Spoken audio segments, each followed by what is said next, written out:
நம்ம சொல்றதுக்கு முன்னாடி முன்னாடி ஐயோ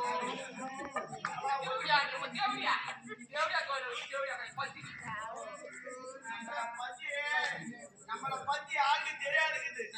நாங்களாம் யார் தெரியுமா?